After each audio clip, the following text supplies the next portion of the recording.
If your ex said that they need to figure themselves out at the time of the breakup, watch this video. Hey, I'm Coach Benny, and I help people get their exes back. And before I did this, I was a dating coach for 5 years, where I had to pay attention to how attraction works, and I use that experience to help you get your ex back. Now, when your ex says they have to figure themselves out, basically what they're saying is that they're not doing well. And at the time of the breakup, they're usually suffering from a lot of overwhelm and stress.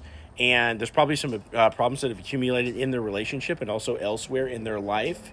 And maybe they're dealing with something particularly big right now, like with work or school or their family. And so ultimately they come to you and they break up with you. And sometimes they don't even do that. They just kind of like peel off out of nowhere. And then you're left wondering what's happening. Like, are you still even together or not? But if your ex said that they need to figure themselves out, and what they mean is, by themselves, not with you right there, your ex is using the breakup as a coping mechanism for the amount of stress that they're dealing with. Why is it stressful for them to stay in the relationship?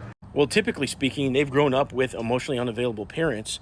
And what happens is that they don't necessarily have the same capacity or frame of reference for what a relationship should even look like. And they can tell the difference between the amount of effort that they're putting in versus what you're putting in. And they actually feel bad for not doing as much as you're doing. But they also think that they have no ability to meet the effort level that you're putting in.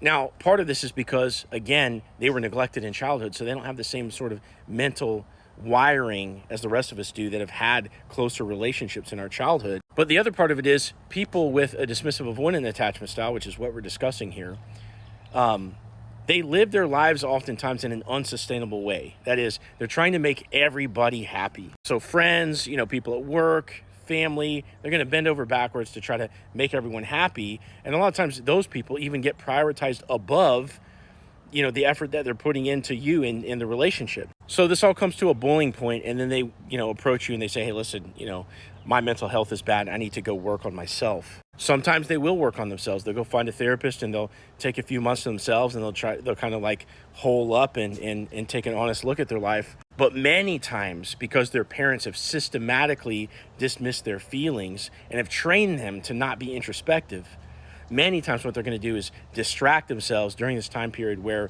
they're breaking up with you and going away. That is, they won't face the problems. Now, when it gets to this point, you have no choice but to accept the breakup and give them space. They will be closed off to you. They will not let you try to change their mind. They won't let you back in. Okay? So the more you chase, the more you're going to push them away. And all you can really do is go into no contact in a case like this. From there, you're going to need to put in the time, and then you can re-engage them later once they've stopped repressing their emotions due to all the overwhelm they're experiencing. And if you want my help getting them back, click into my profile, click this link right here, set up a call with me, tell me your story, and I'll give you a step-by-step plan to get your ex back.